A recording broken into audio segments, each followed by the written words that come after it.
Hello दोस्तों, स्वागत है railway NTPC group D special इस वीडियो में।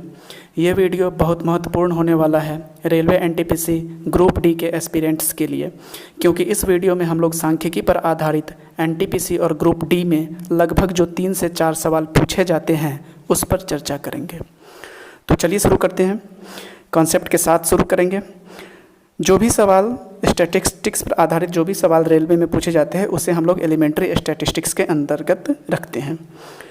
तो इसके अंदर सबसे पहला आ जाता है माध्य का फॉर्मूला होता है आंकड़ों का योग बट्टा आंकड़ों की संख्या। जैसे मान लीजिए कोई आंकड़ा दे दिया रहेगा हमारे पास, मान लीजिए हम लोग आंकड़ा ले लेते हैं 2 9 9 3 6 9 4, ये आंकड़ा ले लिए। अब इसका बोला जाएगा कि माध्य निकालें। तो माध्य निकालने के लिए आंकड़ों का योग बटे आंकड़ों की संख्या करेंगे। आंकड़ों का योग करेंगे तो कितना होगा, 2 9 11 11 9 20 20 3 23 6 29 9 38 4 42। तो इसका योग आ गया 42। और आंकड़ा कितना है 1 2 3 4 5 6 7, तो 7 से हम लोग भाग दे देंगे। तो 7 6 42 6 आ गया। यही हो जाएगा इस आंकड़ों का माध्य। अब अगला चलते हैं माध्यिका किसे कहेंगे। तो पहले जो आंकड़ा दिया रहेगा उस आंकड़ों को आरोही क्रम में सजाने के बाद जो संख्या बीच में आएगी वही माध्यिका होगी। अगर मान लीजिए विषम संख्या है और आंकड़ों की संख्या n है तो माध्यिका n+1/2 में होगी। और अगर सम होगी, यहाँ पे होगा सम, अगर सम होगी यहाँ पे होगा सम, अगर संख्याएं सम होगी तो n/2 में प्लस n/2 + 1v का माध्य ही माध्यिका होगी। कैसे हम लोग फाइंड करते हैं, जैसे मान लीजिए इसी डाटा का पहले हम लोग माध्यिका फाइंड करते हैं। तो इससे पहले हम लोग आरोही क्रम में सजाएंगे। आरोही क्रम मतलब बढ़ते हुए क्रम में सजाएंगे। तो बढ़ते हुए क्रम में सजाते हैं। क्या आ जाएगा, पहला 2 आ जाएगा, फिर 3 आ जाएगा, फिर 4 आ जाएगा, फिर 6 आ जाएगा, फिर 9 9 9, इतना ही था, 4 3 7। अब इसी में मान लीजिए ये कितनी संख्या होगी, 7 हो गई। तो बीच वाला हम लोग कैसे फाइंड करेंगे, 7 + 1/2, क्योंकि ये संख्याएं विषम है। तो 7 + 1 8/2 मतलब 4, मतलब चौथी जो संख्या होगी ये 6, यही हो जाएगी माध्यिका। अगर संख्याएं सम होती, मान लीजिए हम लोग आंकड़ा लेते हैं, इसको मिटा देते हैं। अगर संख्याएं सम होती, सम के लिए मान लीजिए यही होती 2 9 9 3 6 9 4 और 5, ये संख्या होती, तब पूछता माध्यिका फाइंड करने के लिए। तब हम लोग इसे भी आरोही क्रम में पहले सजाते हैं। तो आरोही क्रम में सजाने के लिए 2 3 4 5 6 9 9 9, ये आ जाएगा।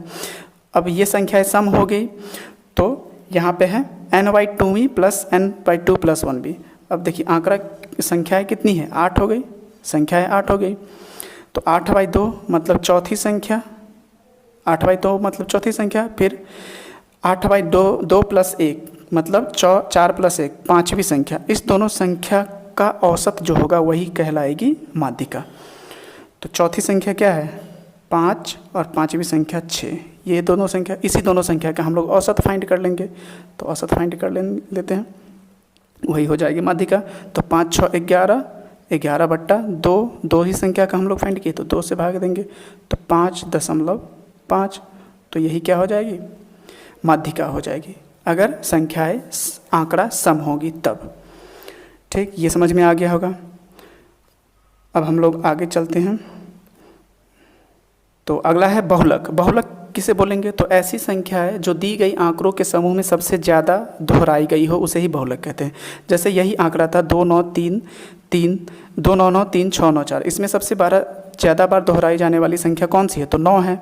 9 3 बार आई है तो 9 क्या हो जाएगी, इस आंकड़ों का बहुलक हो जाएगी। बस अगर कभी कभी ऐसा होता है कि मान लीजिए आंकड़ा ऐसा दिया रहेगा जिसमें 2 3 संख्या ऐसी होगी जो बराबर दोहराई जाए, जैसे मान लीजिए 9 भी 3 बार आ गया, 4 भी 3 बार आ गया, तो उस आंकड़ों का बहुलक हो जाएगा 9 और 4 दोनों, 9 भी हो जाएगा 4 भी हो जाएगा। अब आगे चलते हैं।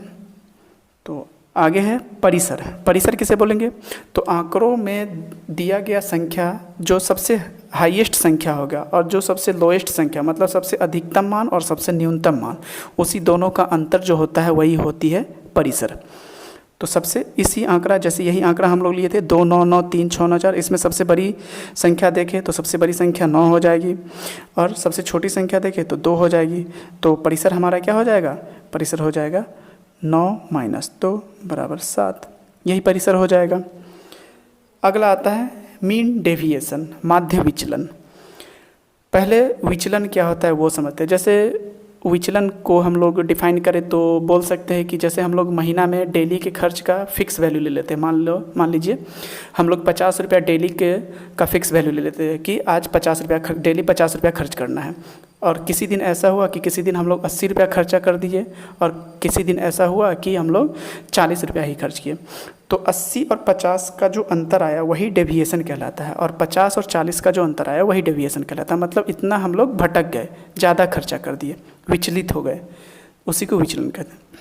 तो चलिए माध्य विचलन, यहाँ माध्य विचलन का मतलब है आंकड़ा जो दिया रहेगा उसके माध्य मान से विचलनों का औसत निकालेंगे, वही हो जाएगा माध्य विचलन।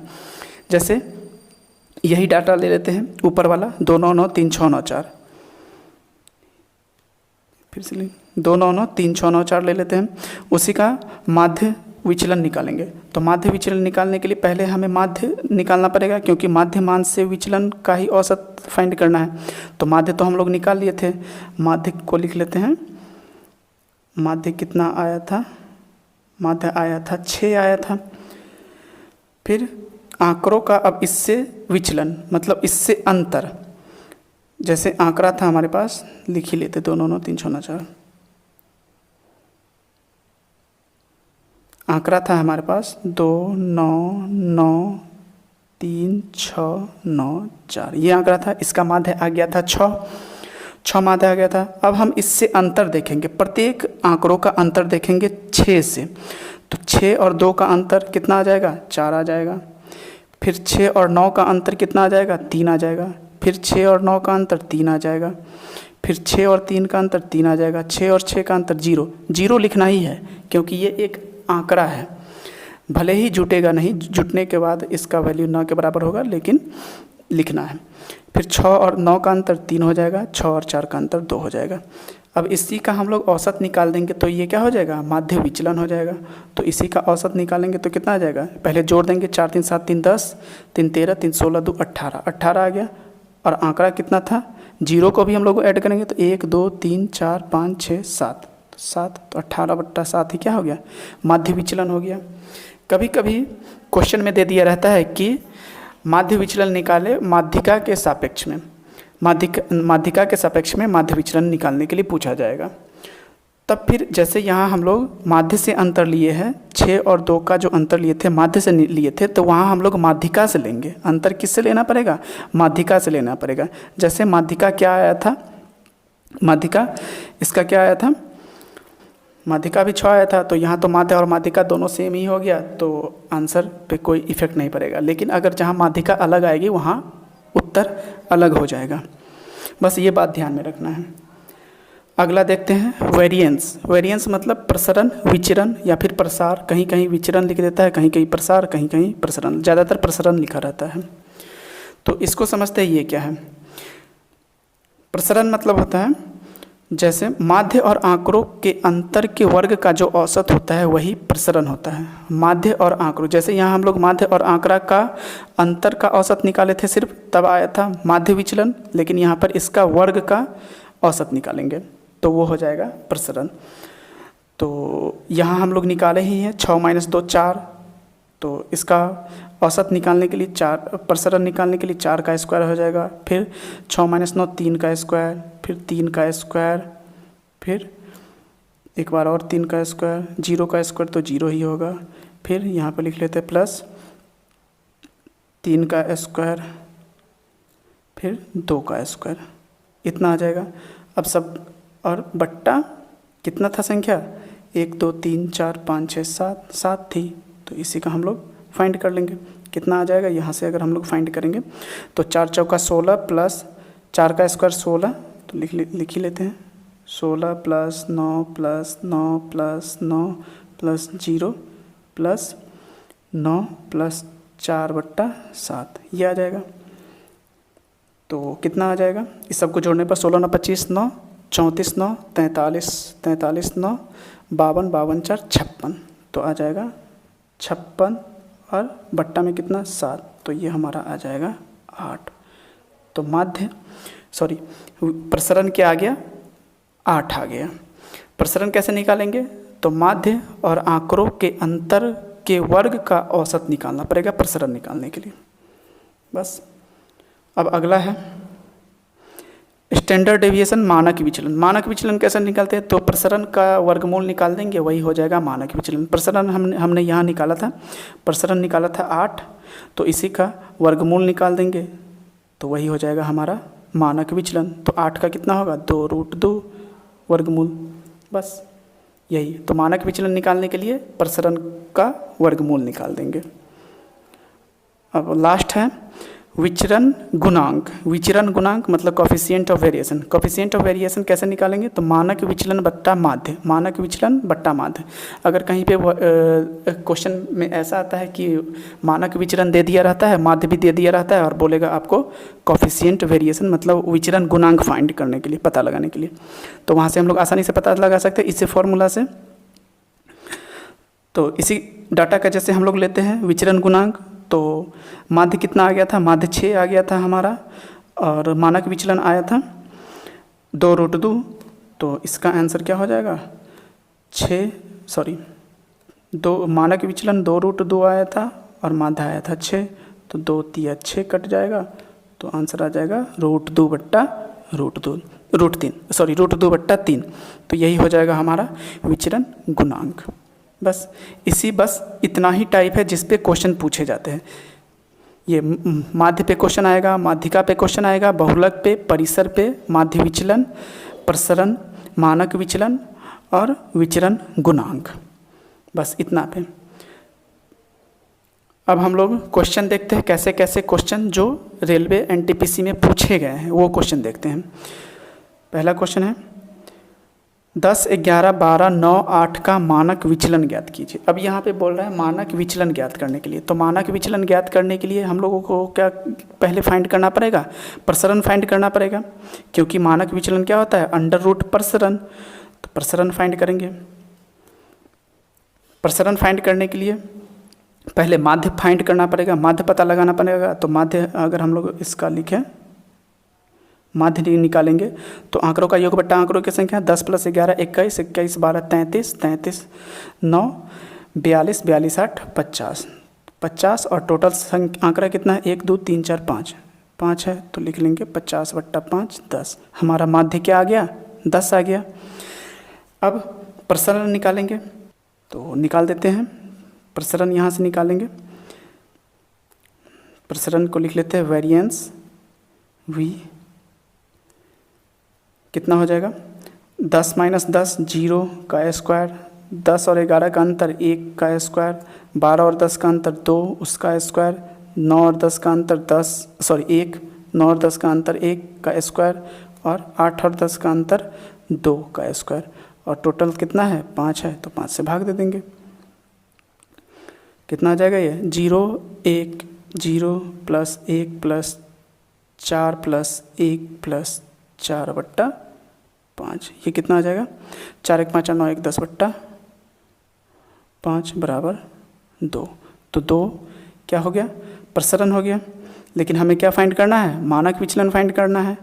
तो मानक विचलन फाइंड करने के लिए क्या आता है, स्टैंडर्ड डेविएशन लिख लेते हैं इसको। स्टैंडर्ड डेविएशन मानक विचलन, मानक विचलन होता है अंडर रूट प्रसरण, अंडर रूट वेरिएंस, तो अंडर रूट 2 यही हो जाएगा हमारा मानक विचलन हो जाएगा।